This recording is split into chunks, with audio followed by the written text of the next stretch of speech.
In all of my research in the past decade, I have become convinced that the most dangerous thing in the world is not governments, it's not standing armies or tanks and planes and bombs, it's not disease and famine.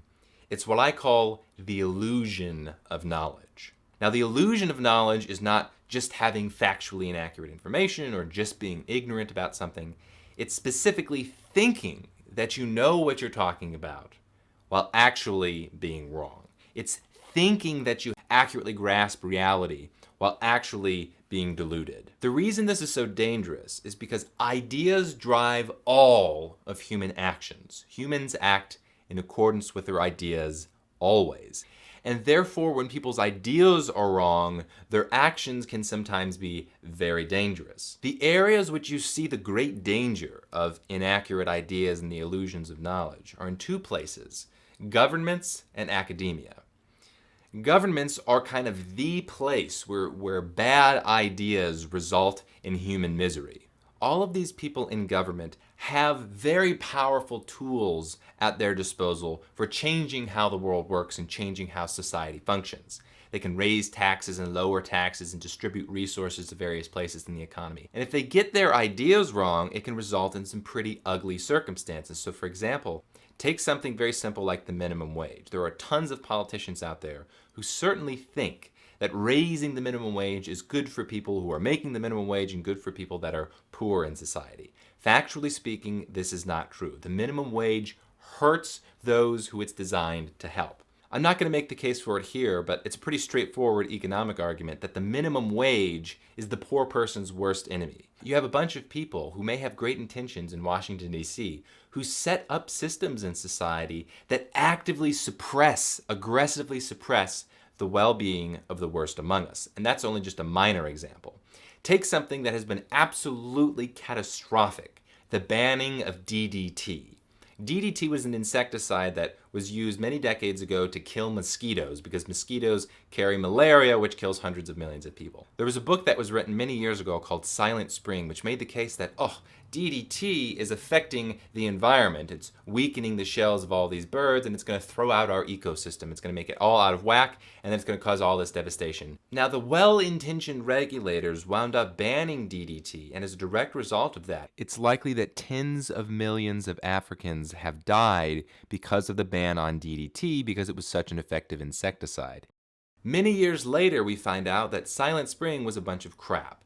It was a very shoddily put together book by a journalist that's largely been discredited at this point. It is a tragedy, and it only happened because of the illusion of knowledge. People who thought they understood what they were talking about, and they acted on those beliefs, and it resulted in catastrophe. The greatest example of the illusion of knowledge leading to misery has got to be the Soviet Union, which existed for decades on the premise that society needs to be planned out by the intellectuals, by those who know what they're talking about, by the experts. And that society was so poorly planned out because of the illusion of knowledge that you had tens of millions of people starving to death. There was not enough food in the Soviet Union because of the illusion of knowledge, of people thinking they know how to plan out a society, thinking they know more than the marketplace, thought that they had all the information necessary to make these conclusions, structure their society in such a way,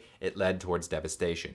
Now, that exact principle that you saw in the Soviet Union so profoundly and horribly illustrated is precisely the same phenomena that you see with every government regulation. It's people that think they know what they're talking about, but actually don't, and it makes all of us worse off. You have the politicians who think that they know what they're talking about and they don't. But there's this sinister relationship between the politicians and the academics. The academics, the intelligentsia, who has an incentive to act like they are the experts and know how to plan out society. It's not the legislators acting on their own whims. It's them being informed by the experts in intelligentsia, which is why there's this very intimate relationship between higher ed and government, that the people who think that the way that the world should work is you work your way up through academia, you discover all this knowledge about how the world works, and then you go plan out society, and the result is universally devastation. The same problem plagues not just intelligentsia, but also fields like the martial arts, of which I've been involved for over a decade. You have the vast majority of martial arts styles. They go around thinking that they understand what they're talking about and thinking that they can defend themselves. The karate master, the tai chi master, the aikido practitioner. But in reality, they don't. They have fallen for the illusion of knowledge. And you take the actually objectively true principles that you discover in something like Gracie Jiu-Jitsu or grappling styles, and you can demonstrate over and over that these martial arts Aikido practitioners don't actually know what they're talking about. And this is a tragedy because they have tens of thousands of students all around the globe who all share in this mutual bubble of delusion. And again, it's not just that their ideas are factually inaccurate. That's innocent enough, right? If I'm trying to learn something and somebody tells me I'm wrong, well, that's great. I just adjust my beliefs. But if somebody tells me I'm wrong and I think, no, I know what I'm talking about, but I actually don't, that's the problem. That's the illusion of knowledge. It's not being factually inaccurate. It's thinking that you know what you're talking about when you actually don't, and then all of the actions which follow from that.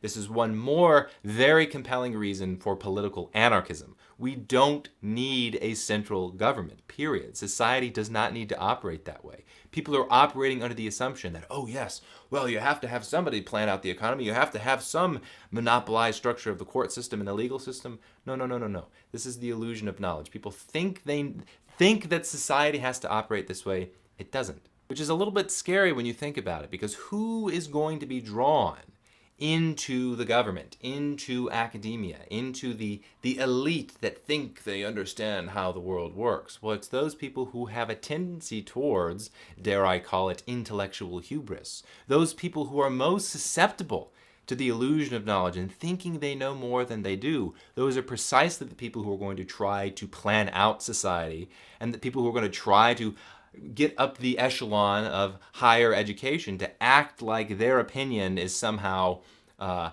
a different level than us common folks. And of course, don't get me wrong, I'm not saying that average Joes know how to plan out society better than the central planners do. I'm saying there should be no central planners because everybody is ignorant about how 95% of society works. We can have just little tiny snippets about how the world works. We learn sound economics, and the overwhelming message that you get when you learn sound economics is hands off, laissez-faire, let it operate. You don't need the regulators to intervene and ruin things. And like I said at the beginning of this video, the illusion of knowledge is much more dangerous than tanks and planes, because those tanks and planes are operated by individuals with a certain set of beliefs.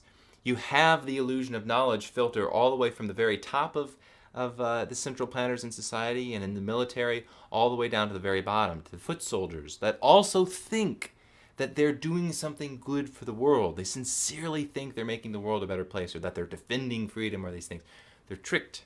They're pawns in a very dark chess game, and they don't even realize it.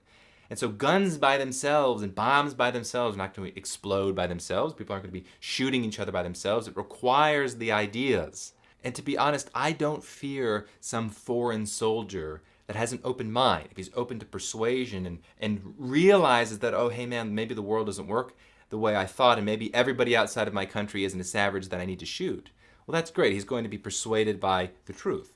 What I fear is those soldiers who have the illusion of knowledge, who think that they know what they're talking about, and their leaders think they know what they're talking about, and they wage these crusades throughout the planet based on the illusion of knowledge. So that illusion of knowledge is precisely the same thing from the soldier to the central planner and the regulator and the liberal that wants the welfare programs and wants the raise in the minimum wage and doesn't understand the real world effects of those things. It's the same thing with a busybody neighbor that sees you smoking a cigarette and pokes his nose into your life and thinks that he knows how to run your life better than you do. That problem of thinking that you know more than you actually do has got to be one of the biggest issues in all of human existence. If you like these ideas, make sure to subscribe. And if you want to help create a more rational worldview, then please head over to my Patreon page and you can support content like this for $1.